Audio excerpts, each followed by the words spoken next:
50 ऐसी भर्तियों का मामला मेरे समक्ष इस वक्त टेबल पर विद्यमान है, मौजूद है। मैं तो हैरान हूं कि तकरीबन 4 लाख के आसपास तो हम लोग जोड़ चुके जिनकी भर्तियां होनी है और जो मामले को आगे बढ़ाया जाना चाहिए था वो लंबित है। कारण देखिए, लोक सेवा आयोग को यादव सेवा आयोग कहकर बीजेपी ने माखौल उड़ाया था कि हम अगर सरकार में आएंगे तो पारदर्शी भर्तियां करेंगे। इन्होंने कहा कि अखिलेश सरकार ने सारी भर्तियां बेच ली हैं, एक जात विशेष के लोगों को नौकरियां दी जाती हैं उत्तर प्रदेश में। बहुत भ्रष्टाचार है नौकरियों में, चाहे वो एसएससी हो, चाहे वो लोक सेवा आयोग हो, चाहे वो और जो विभागीय भर्तियां सेवा मंडल के थ्रू होती रही। लेकिन बीजेपी सरकार 3.5 साल बाद ये बताने में अब तक नाकाम है कि वो कितनी नौकरी दे पाई है। जब कोरोना आया तो इन्होंने कहा भाई आपदा में अवसर को, आपदा को अवसर में बदलना है, हिम्मत न हारो। तो इनकी अपील जो थी वो सबसे ज्यादा पहले तो स्कूल वालों ने सुनी कि फीस पूरी लो बच्चों से, चाहे माँ बाप की नौकरी छूट गई हो, और तनख्वाह ऑफिस स्टाफ को, स्कूल स्टाफ को आधी दो। तो एक तो स्कूल वालों ने इनकी आपदा को अवसर में बदला, दूसरा ब्रजेश जी अस्पताल वालों ने आपदा को अवसर में बदला, और तीसरा सैनिटाइजर पे ये जीएसटी नहीं हटाकर इन्होंने खुद भी आपदा को अवसर में बदला। आज सैनिटाइजर हर घर में यूज होता है, उस पे जीएसटी क्यों लिया जा रहा है? गरीबों को राहत दो। पर इन बच्चों को काम मिलना चाहिए, नौकरी मिलनी चाहिए। बीरेन जी, इनकी गलती क्या है भाई? ब्रजेश जी, मैं आ रहा हूं। जिस देश में 6 करोड़ लोगों की अब तक नौकरी चली गई है, 50% से ज्यादा लोग आधी तनख्वाह पे काम कर रहे हैं, सारे व्यापार घाटे में चल रहे हैं, वहां ये आपदा में अवसर बता रहे हैं, रोजगार। अच्छा, आप बैठे हुए हैं हमारे साथी, ये बताएं कि 69,000 शिक्षक जो भर्ती हुई थी उसमें जो भ्रष्टाचार हुआ, उसमें जो इलाहाबाद के एसएसपी ने 3 आईपीएस अफसरों ने खोला था, उसको क्यों हटा दिया गया?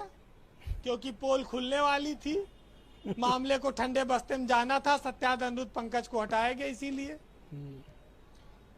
इनके एक सांसद हैं दिल्ली के, मनोज तिवारी, बहुत बड़े गायक हैं। यूट्यूब पे आप सर्च कर लीजिएगा, एक गाना गाए हैं कि दौड़त धूपत जूता चप्पल फाट गई बाबूजी, और नौकरिया नहीं मिलन मन उचाट भइले बाबूजी। तो ये गाना तो गाते हैं बेरोजगारी का, और अपनी सरकार में इस पे चुप्पी साध लेते हैं। ये बात क्यों नहीं करते बेरोजगारी की, गरीबी की, और बच्चों के स्कूल फीस की, और लोगों की नौकरियों की? इस पे बात नहीं करेंगे क्यों? क्योंकि जानते हैं कि यहाँ फंस जाएंगे। और इन्होंने तो यही सब कह के अखिलेश सरकार को दोषी बता के सत्ता हासिल की थी।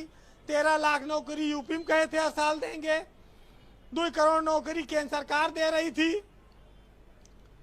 आज की तारीख में हालत यह है कि हम लोग जब पढ़ते थे तो घर वाले सोचते थे लड़के को डॉक्टर, इंजीनियर, आईएएस या प्रोफेसर कुछ बनाऊंगा, और जब बड़ा हुआ तो पूछे थे वो चपरासी वाला फार्म निकला कि नहीं निकला।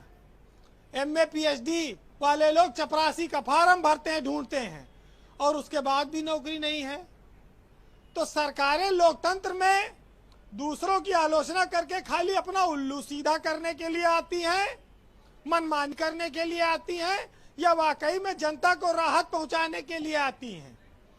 ये ब्रजेश जी तय करना होगा।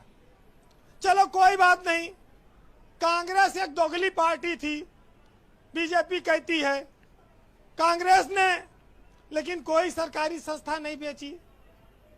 कांग्रेस तब भी लुटेरी थी, और आज भाजपा सब कुछ बेचे डाल रही है, और तब भी देशभक्त है। ये कैसे, कब लोग इस बात को समझेंगे कि इस देश में भाषण से और इमोशन से, धर्म से पेट नहीं भरेगा। पेट पैसा, रुपया, नौकरी, व्यापार से भरेगा। स्वयं से आपको मजबूत होना पड़े। कहा थे आत्मनिर्भर बनो, कहा मनरेगा में जाओ, फड़ुआ चलाओ। नहीं, हमारे दोस्त हीरो भाई बता रहे थे कि स्वरोजगार कर लो। ब्रजेश जी, अब तो हालत यह है कि बेरोजगारी का अंदाजा ये कि कब्रिस्तान से अगर लड़के गुजर जाएं तो मुर्दे भी उठकर पूछते हैं क्या भैया नौकरी लगी। अब ये हालत है, इस देश के बेरोजगारों की संख्या बढ़ती जा बहुत रही है। अफसोस की बात है, बहुत अफसोस की बात है। लेकिन अब क्या करेंगे आप। आज एक मित्र अभी बोल रहे थे चुनाव पे, एक साहित्यकार ने लिखा है, ये बंटी पाणे बेचारे बहुत टाइम से लड़ रहे हैं। हाँ, तो मैं ये कहना चाहूंगा कि चुनाव का अगर नामांकन ब्रजेश जी आज कराया जाए और उसके 2 साल बाद चुनाव कराया जाए और 1 साल बाद चुनाव के परिणाम घोषित किया जाए, तब आनंद आएगा। और गड़बड़ी कराने के नाम पर 3 साल तक चुनाव का परिणाम रोक दिया जाए और अदालत का फैसला हो, और कोई एजेंसी लगा के जांच हो। हाँ, कोर्ट इसकी जांच कराओ और तब बाद तक में शपथ न लेने दी जाए, चुनाव निरस्त कर दे, तब तक शपथ न लेने दी जाए। बहुत बढ़िया वीरेंद्र तब भाई। इनको समझ में आएगा कि इस देश में कैसे नौकरियों को उलझाया जाता है, युवाओं का दर्द समझ में आएगा जी। आज एक बहुत अच्छा शेर मिला है, कहूंगा, उसके बाद एक और कहूंगा जो पिछले दिनों मैंने कहा था, दोनों सुनिएगा जी। कि बच्चू बाबू एमए करके 7 साल झक मारे और खेत बेचकर पढ़े पढ़ाई, उल्लू बने बेचारे, और कितनी अर्जी दिए न जाने, और कितने फूके तापे, और कितनी धूल न जाने फाके, और कितना रास्ता नापे, फिर भी नहीं मिली नौकरी। तो ये ब्रजेश जी दुर्भाग्य हमारे सिस्टम का। खैर, उसको कुछ ना आए फांस लेने के सिवा, और आदमी अब कर भी क्या सकता है खांस लेने के सिवा। और चोर आए और जो कुछ था सब ले गए, और आखिर बुढ़ा कर भी क्या कर सकता था कि खांस लेने के सिवा। बहुत बहुत शुक्रिया वीरेंद्र जी, बहुत बहुत धन्यवाद, बहुत बहुत शुक्रिया आपका। भाई हीरो वाजपेयी जी, देखिए जो वादा करके आप चुनाव में आए थे, यूथ को आपने एक सपना दिखाया था। इसके पहले की हुकूमत थी, आप कहते थे कि साहब यादवों की सिर्फ भर्ती हो रही है। इस सरकार पर संजय सिंह इल्जाम लगाते हैं कि यहाँ ठाकुरवाद चलता है, खुला आरोप लगाते हैं, वो उसका आप उनके खिलाफ मुकदमा भी लिखते हैं। तब आप यादववाद कहते थे तो आपके खिलाफ कोई मुकदमा लिखा नहीं गया था, ये मैं केवल आपको याद दिला रहा हूँ। पर इतने बच्चों की भर्तियां फंसी हुई हैं, भाई थोड़ी मानवीयता तो होनी चाहिए, ह्यूमैनिटेरियन। कई बार राजनीतिक दलों को ये गलतफहमी हो जाती है। अच्छा, इस जितने वैसे दल हैं जो सत्ता में आए हैं कभी या अभी हैं, वो सब इस दृष्टि दोष का शिकार रहे हैं समय समय पर कि जिसको हम मुद्दा समझ रहे हैं वही मुद्दा है। इतिहास बताता है ऐसा नहीं। जवाहरलाल जी से चूक हो गई थी, इंदिरा जी से चूक हो गई, उनको लगा कि यही है राइट टाइम, चुनाव करा दो, इमरजेंसी लिफ्ट करके खट से। नहीं समझ पाई देश का मानस। छोटी नेता नहीं थी, बिल्कुल। वाजपेयी जी से गलती हो गई, 6 महीने पहले चुनाव में चले गए, देश को नहीं समझ पाए। मैंने देश को समझाने की एक छोटी सी कोशिश की है। 94.1% लोग जो हमारे ट्विटर पोल पर, सोशल मीडिया के अलग अलग प्लेटफॉर्म्स के पोल पर आए इस मसले पर कि आपको चाबी और बटुआ ढूंढना है या रोटी रोजगार पर चर्चा चाहिए, तो 94.1% लोगों ने कहा हमको, 94.9%, हाँ, लोगों ने कहा कि हमको रोटी रोजगार पर चर्चा ही चाहिए, चर्चा भी चाहिए और समाधान भी चाहिए। केवल 5.1% लोगों ने कहा कि ना ना हम बटुआ ढूंढने वाली पार्टी में हैं। उसी में चाबी ढूंढने वाले भी हैं, बटुआ चाबी दोनों मिला के 5.1। क्या देश का मूड समझ नहीं आ रहा? मूड ऑफ नेशन समझ नहीं आ रहा?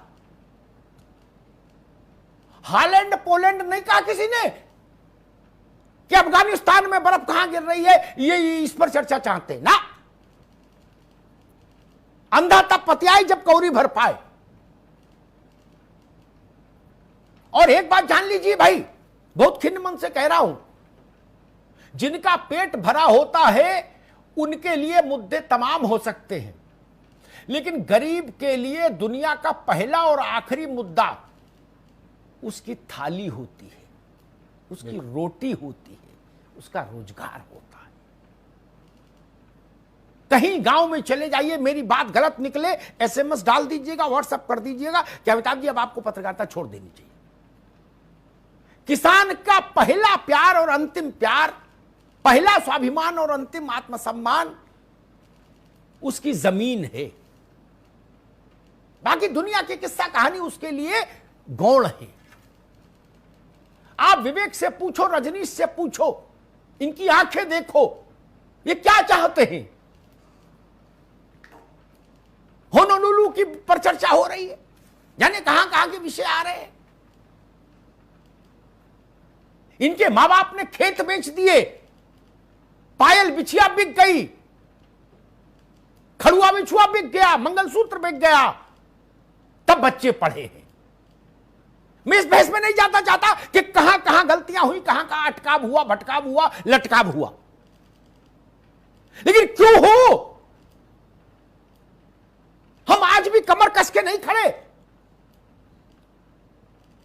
क्या मैं एक राजनीतिक दलों से बहुत विनम्रता से एक बात कहूंगा, भारत जिस कठिन परिस्थिति में है, और मैं ऐसा भी नहीं कि मैं किसी पॉलिटिकल लीनिंग के चलते कुछ को माफ कर दूं, कुछ को कटघरे में खड़ा कर दूं, ना, मेरी नजर में तो ज्यादा सभी कटघरे में।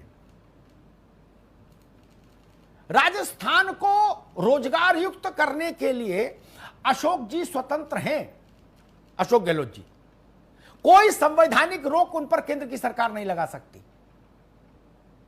जैसे योगी जी उत्तर प्रदेश में स्वतंत्र हैं, अरविंद केजरीवाल की स्थिति थोड़ी अलग है, वरना योगी जी, नीतीश जी, अशोक गहलोत जी, ममता जी बराबर की हैसियत के लोग हैं।